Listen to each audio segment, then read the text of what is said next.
What's cracking, everybody? Welcome back to the channel. New video. Not gonna lie, we had a 3-day weekend and I took 2 days off. Can I afford it? We're gonna find out. Hopefully everybody had a safe 3-day weekend. And I know how it is getting back to the grind. It sucks, but we do what we gotta do. This morning, I had a few things in mind of what I was going to do on this channel, what I was going to react to. And then I opened up. I said, you know what? Let me open up YouTube and let me scroll through real quick and let's see what pops up before I just lock anything in, man. And unfortunately, I ran into this video by Incredible Javier. And it says, it's entitled, Farewell, Beautiful People. I don't know how many of you guys ever watched Incredible Javier's channel. I know a lot of my core subscribers have seen him and support him. But it's unfortunate that this man is stepping away. Incredible Javier had one of the most genuine channels on YouTube. I don't know of anyone who ever said anything bad about him. You know, he was doing, I think it was called Mental Health Mondays. Like, he was trying to do different things to give people an avenue to be able to talk about whatever issues they're going through. So today's video, we're going to watch this together. I don't really know everything he's saying. I saw a couple minutes of it just to make sure it was what I thought it was. And unfortunately, it is. So everybody do me a favor. Let's watch this together and then go over there and show him some support in the comment section. Yeah. First off, just want to thank all the subscribers. I appreciate you guys. Much love. So, I've been thinking a lot lately, right? And I came to the decision that my time in front of the camera on YouTube has come to an end, right? So what I mean is I'm still going to work on content, but it's going to be like more animated shit. Traviesos, the animated series. That's probably will be it. And if I start a new channel, maybe I'll do other animated series over there. But for this channel, it'll be just Traviesos, the animated series. So I got the movie that's taking a lot longer than I anticipated. But what I'm doing is I'm going to move forward with season 3. I'm just going to redo the way I do things. And then season 4 will probably conclude this storyline. I'm probably going to do it that way, right? And season 3 will be like more like 2 to 3 week increments. So I have one, and then 2 to 3 weeks later, I'll drop another one. It'll give me time to work on it and send the scripts out and all that. So that's the first part there, right? Now, the reason that I came to this conclusion, there's a lot of different things actually, right? First thing is there's things in my personal life that are changing that are going to make it increasingly difficult to get back here and, you know, drop videos and record and go live. And that's the thing. Like, I know people think, oh, like, you know, because I'm a full-time YouTuber. Yeah, I don't have to work 8 hours a day. That's a luxury that I have, right? Thanks to you guys, thanks to your support. However, coming up with something every day, trying to pay attention to what you guys are interested in, and then coming up with something, because when you guys want prison stuff, like I'm not here to make nothing up, you know. And honestly, having done so much time and getting out here and becoming a productive member of society, for me to come up with the content, I have to put myself back in there. And at times that can be exhausting. So I get it, man. When any content creator, maybe Javier, I don't know, I can't speak for him. Maybe he has, you know, first of all, he said there's some personal things going on in his personal life. I get it. But there also could be possibly some burnout. And I really get that as well. That's something that's going to become increasingly more difficult. It's something that I could I could try to manage, but there's other factors as well. So when I started this channel, it was more, I started it to really explore certain themes. There was a lot that I had on my chest. You know, a lot of people know that I was on a TV show. I was able to tell some of my story, but there was a lot of it that I felt was left out. So this was an opportunity for me to tell that story that I felt needed to be told, that I needed to get it off my chest. And while I did that, I quickly discovered that there were other stories that needed to be told. There were other people that needed to get shit off their chest. So I said, "Fuck it, man! I'm gonna help tell their stories too." You know, I'm not gonna say I'm gonna tell their stories because I didn't tell their story. They told their stories, but I'm gonna use my platform to share their stories. So the reason why a lot of these people felt so comfortable opening up to me was I knew a lot of them, especially the first people. You know, much love to Young Beeves, Diablo from Venice, my boy Rumble from Monrovia. A lot of my homeboys, Little Potro, Travi, Chippy. Who else? I had a gang of my homies. You know, they opened up about their experiences in YA, even beyond YA, right? And that's another thing that I think, you know, he mentioned Beeves, right? I feel like Beeves and Javier are kind of like the same dude. Now, one thing I want to, anybody that knows. The vatos from the Valle, from SGV, shout out to the SGV, that's where I was born. They were always more laid back. You know, you had them South Central babies that were always wild. The homies from the SGV were always laid back with the business, but always laid back. And, you know, somebody had asked me about Beaver before. A story that I did about somebody from Bowling, they thought it was him. It wasn't him. He wasn't in YA with me. He may have been in YA during the same years, maybe, or a year or two, but he was in a different institution. And I've heard Beef's story about how he got done dirty in Nellis, and I had said, when people asked me about it, first of all, if he would have went to Paso, that wouldn't have happened. He wouldn't have got done like that. But I think it would have made him worse. Had he come to Paso and just got to just bang and you know, do the whole alpha male bullshit, he may have, his life may, he may not have been able to do comedy. His life may have been a tragedy instead. You know what I'm saying? We go through what we go through, and it makes us who we are. But what I wanted to get at is, Javier was in YA. I was in YA with the grip of his homeboys. I see the little character on the wall right there behind him. I was in Paso with this homeboy character, Marco. And that was somebody I really respected, man. But anyways, you know, again, man, it's unfortunate to see Javier go. We'll see what else he has to say. But when he mentioned Beeves, I just wanted to say they remind me a lot of each other. I don't know either one of them personally, but when I see them, the way they talk and conduct themselves, the humbleness that they have, they remind me of two sides of the same coin. And my mission was to show that change was possible. First of all, okay, I'm not gonna lie. The first couple of stories were just to hear a story. Like, what happened, dog? Like, what happened to YA? This is what happened to our generation in YA. One of the last generations of YA. This is what happened, right?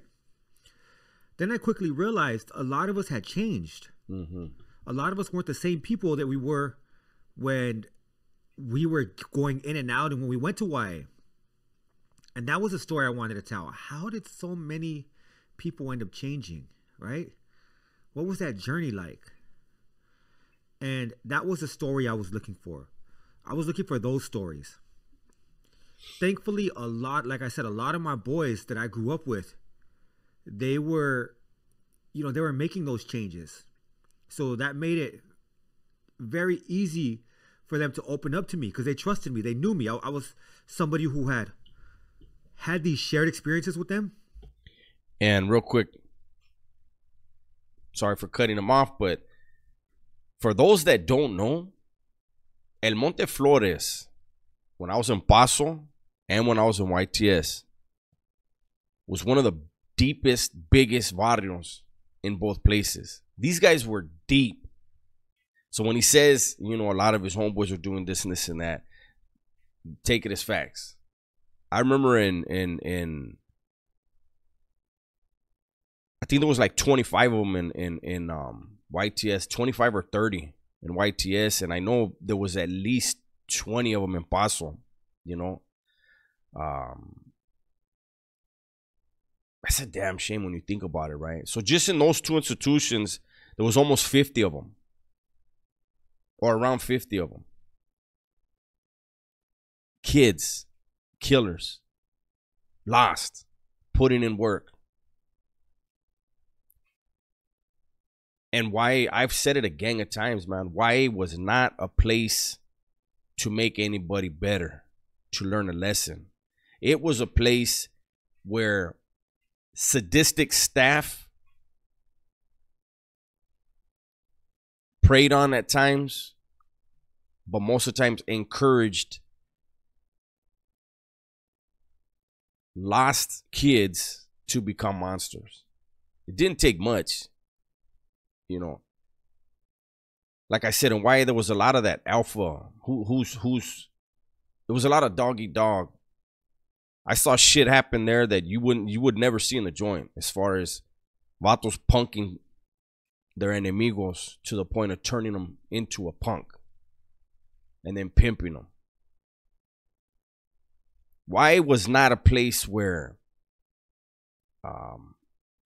you're not selling no wolf tickets. You run your mouth, you're gonna have to run them hands immediately. And they could relate to, right? What ended up happening is I did over 100 interviews. A lot of people I knew, a lot of people I didn't know. I didn't know that. Artists and other people of different, you know, different types of artistry, I should say. You know, you had hip hop artists, you had different kind of artistry. They jumped on, they wanted to tell their stories. I was glad to have them on board. The main thing was always growth, positivity. That's what I wanted to talk about. How can you change, right? How can you go from someone who, my bad, lacked ambition, lacked foresight of goals, right? Like to somebody who was chasing a dream. I'm gonna put my twist on that, because I don't think that they lacked ambition. They were ambitious. Their goals were the wrong things. And I get that part where he says to go from that to be chasing a dream. I agree with chasing a dream is what we're trying to do out here, right? But they were chasing a nightmare. I've said it a gang of times. I remember being in Paso, and we were talking about Pelican Bay. We didn't know nothing about Pelican Bay. We knew what everybody was saying. You don't get yard. The shower comes to the back of your cell. Your letters are on a fucking screen. Like, we didn't know. And we were right there. 17 years old, 16, 17 years old, talking about, I'm going to be there soon. And I've said this a gang of times. Everybody that was in that circle right there when we were talking, bullshitting, and we were supposedly dead serious about it, I didn't see one of them there with me. Wasn't for lack of effort on some of their parts, because, like I always say, when I went through YA, when I went through the California Youth Authority, it was a huge portion that within 6 months of their release from the Youth Authority, they were either fighting a life sentence for a murder or they were dead. I don't know how many in that circle that day got killed. But like I said, I was there a few years later and I didn't see any of them with me. That was our ambition. So I get what Javier's saying, but people had ambition to do the wrong things. Hopefully there was somebody in that circle that day, or more than one, that was just playing the part, trying to fit in, and their ambition was to stay out, and that's why I didn't see them. To somebody who was making those dreams come true. So those were stories that I wanted to tell, and I'm glad people shared those stories. Along the line, what ended up happening is, what did they say? Like the well went dry, right? Like I dried out the well. There weren't too many more people that I knew that were willing to tell their story, or that I knew that hadn't told their stories. A lot of my boys, again, that I was in YA with, located from 204, Big Bird, from Santana, a gang of homies, too many homies to even remember, Boy from Orchard. Solid individuals told their stories. And these were people that I didn't even need to go, hey, how was this vato, or who is he? Because I either knew them or I had heard of them. The reputation was out there. And to know that they were doing better in life, that made me happy, because I knew, fuck, I wasn't alone in this journey. There were other like-minded people who said, it's time to change, it's time to do something different. What I mean by change is we're not switching up, we're not totally different people, we're just not acting the same. A lot of us still stood on the same, morals, and the same, the same way of looking at things, same ethics. But we were different in the way we approach things, a more mature manner.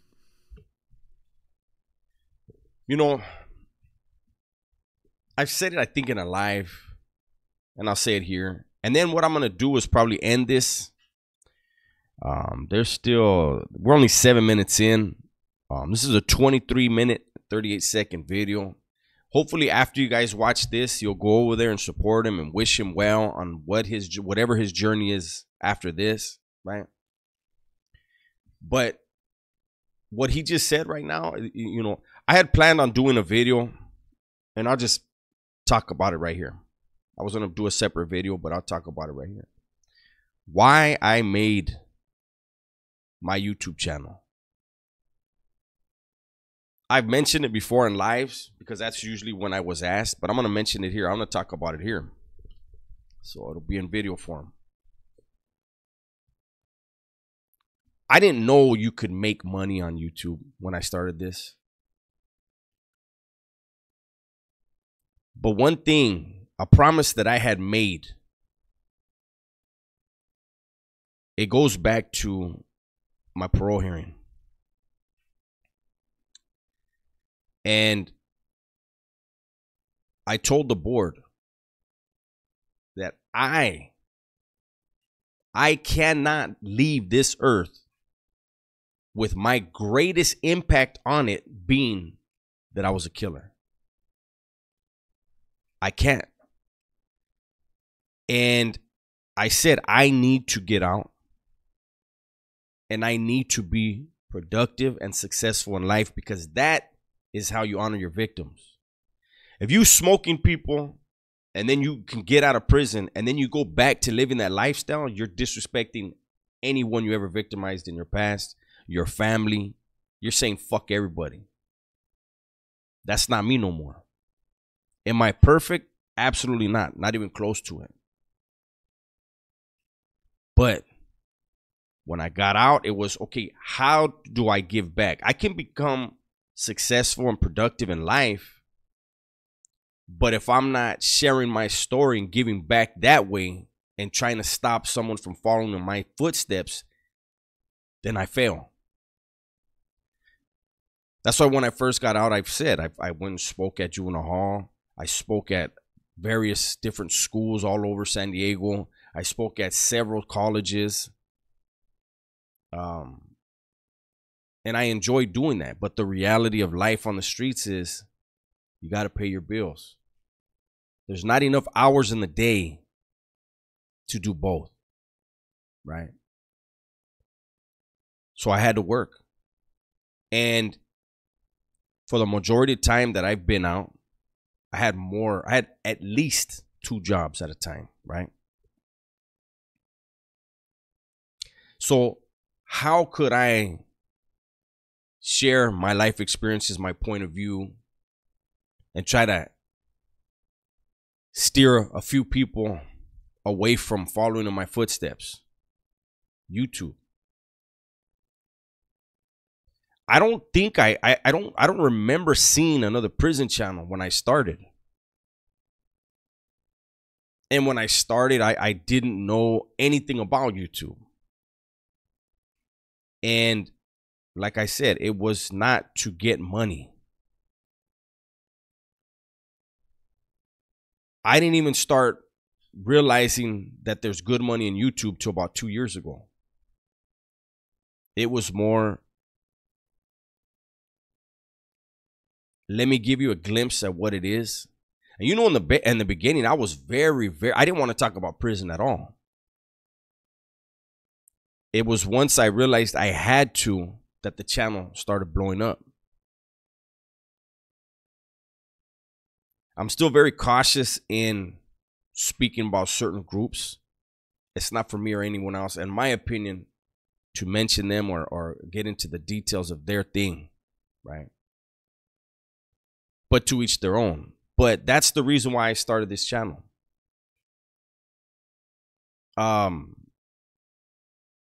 Do I always stick to just that narrative? No. There are other people that came due to other videos I took a chance on, and you know, I gained followers from that, subscribers from that, and I have to try to balance it.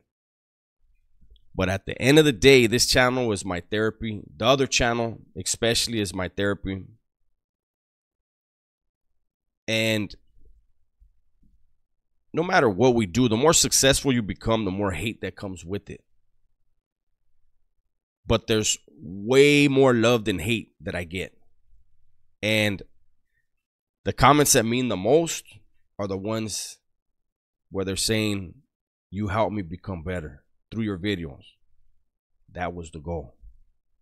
So with that said, again, please go and check out this video. He has under 1,000 views on this video. This is a good man right here. Whatever he's going through that he's got to take care of his personal life, I wish him the best.